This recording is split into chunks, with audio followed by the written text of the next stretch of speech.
Hola, yo soy Natalia Cabrera Parada y esto es Aquí América, el magazine de France 24 para revisar en profundidad las noticias y las historias de nuestro continente. Y esto es lo que vamos a ver hoy. Vamos a ir a México porque el turístico balneario de Acapulco está destrozado tras el paso de Otis, que tocó tierra como huracán de categoría 5.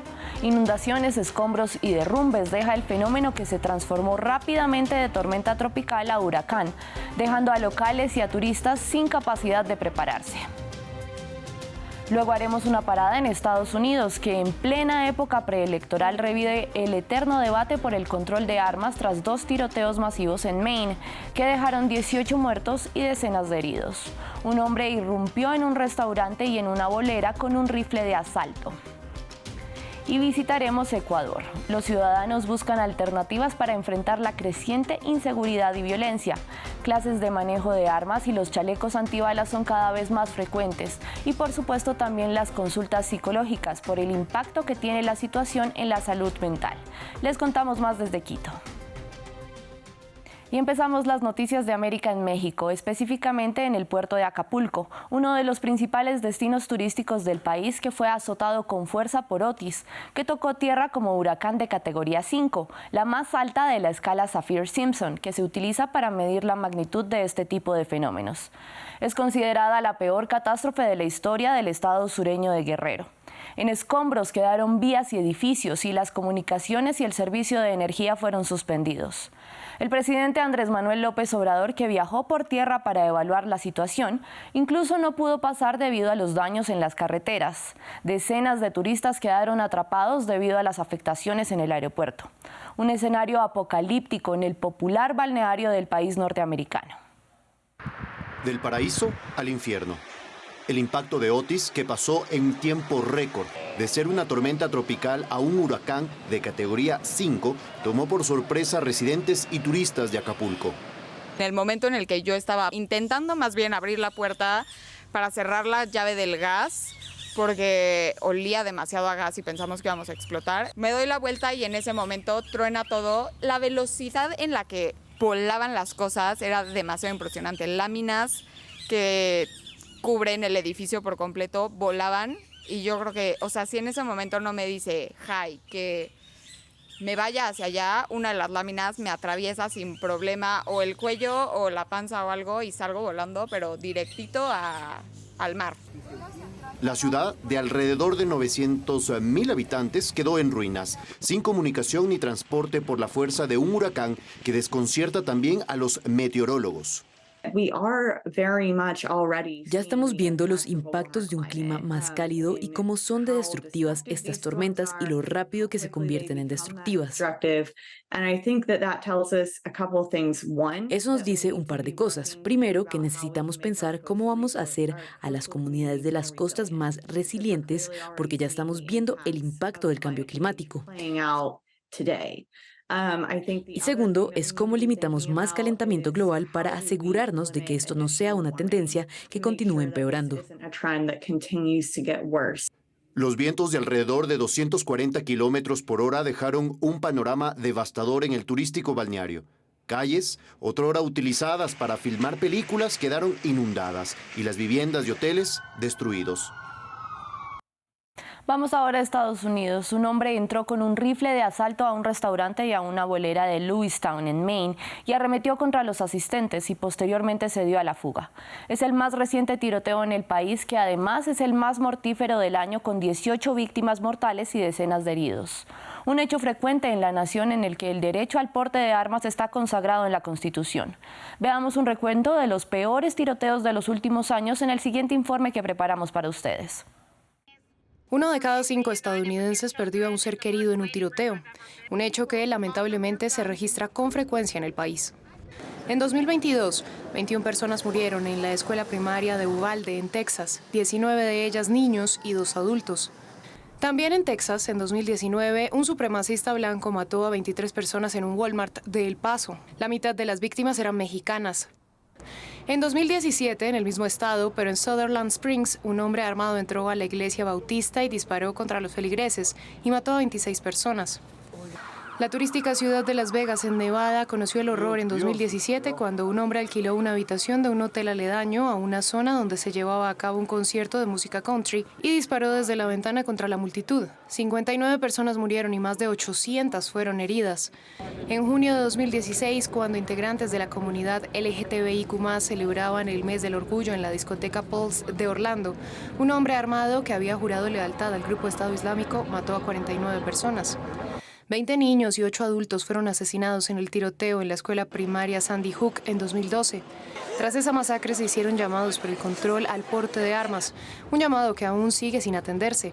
De enero hasta julio de 2023 se registraron al menos 400 tiroteos masivos en la Unión Americana. Y ya lo decíamos, tras los tiroteos en Maine, revive el debate por el control de armas y la pugna entre el derecho al porte, consagrado en la Constitución, y el derecho a la vida, que además se intensifica en época preelectoral.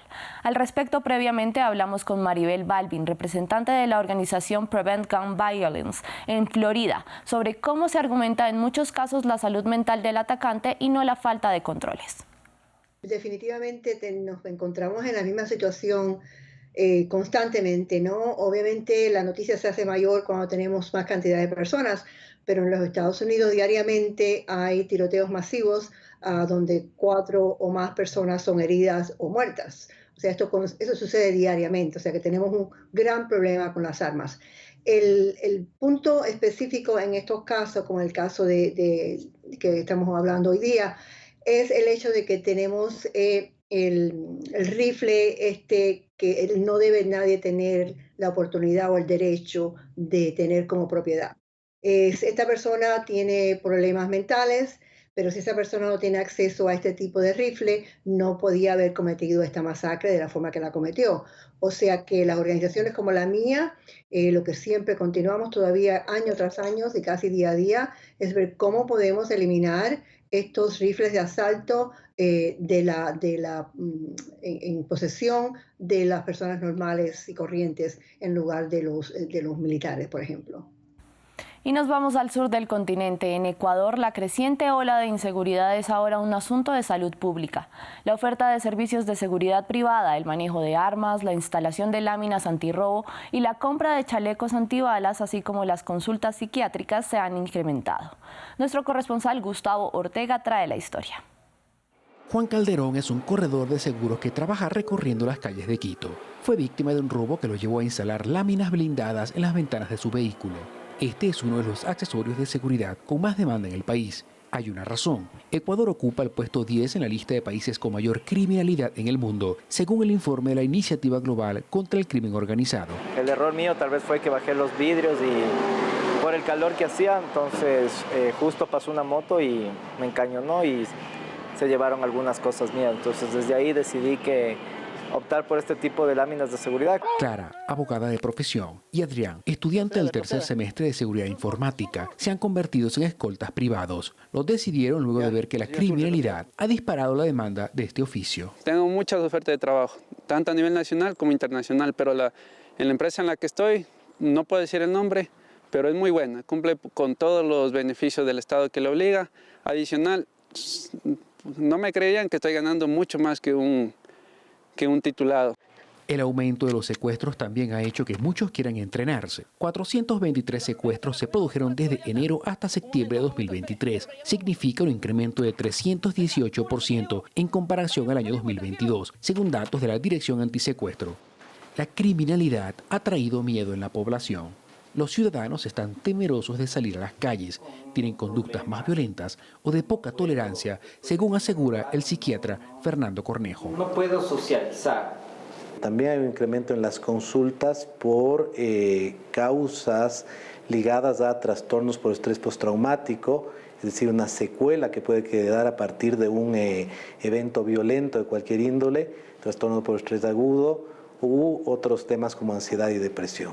La criminalidad no solo preocupa a los ecuatorianos que están tomando medidas para protegerse, también inquieta a instituciones como el Observatorio del Crimen Organizado, que señala que de continuar el alza en la violencia, este año la cifra de homicidios cerraría en 7.000 muertes. Y nuestra última parada es en Perú. El Congreso aprobó una ley que elimina el lenguaje inclusivo en textos escolares y gubernamentales. Ya no se puede hablar de todos, todas y todes, lo que despertó polémica porque sectores consideran que retrasa la lucha por los derechos de la mujer y la comunidad LGBTIQ+. Nuestro corresponsal en Lima, Francisco Zacarías, nos amplía. En sus 15 años como maestra de primaria, Mónica Condeso jamás imaginó que tendría dificultades al realizar sus clases. Entonces, ya no es verde, se va a volver gris. Una ley creada por el Parlamento la obliga a no desdoblar el lenguaje para referirse a mujeres y hombres, mientras exista un término genérico que incluya a ambos. Ahora decirles a ellos que simplemente decir mis amigos, los niños, ya es suficiente, definitivamente les va a generar un conflicto, ¿no? Y muchas interrogantes a ellos también. Van a decir, ¿por qué es así? El Congreso peruano aprobó una norma que ordena el uso del lenguaje inclusivo conforme a los estatutos de la Real Academia de la Lengua Española. El Parlamento alega que es innecesario hablar de los dos sexos. Los legisladores afirman que no ayuda a la formación de los niños y se estaría haciendo un mal uso del lenguaje. Confunden a los niños. Por eso que esto está inicialmente enfocado hacia los niños, pero en realidad estamos hablando para que todos los estamentos estatales se olviden de este tipo de tonterías del lenguaje inclusivo, ¿no? Que en realidad obedecen a esta famosa ideología de género, que ellos no quieren reconocer que es una ideología cuando lo es. Porque si tú ves en todos los estamentos del Estado, tienen estos famosos enfoques de género. La norma es criticada por diferentes grupos de la sociedad y en especial por las feministas. Para este colectivo se trata de una forma de invisibilizar a la mujer en el aparato estatal y desconocer los derechos ganados, así como sus aportes a la sociedad. Lejos de avanzar, lo que estamos haciendo es justamente retroceder en un mínimo de políticas públicas para avanzar en igualdad de género que habíamos conseguido y que pueden afectar, de hecho afectarán la vida de las mujeres en los próximos años. Según cifras oficiales, Perú tiene más de 33 millones de habitantes y el 50.4% está conformado por mujeres. La mayoría exige al Estado un trato justo con igualdad de oportunidades y derechos.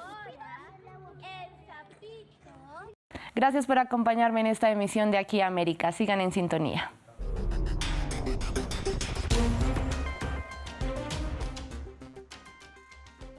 Soy Natalio Cosoy.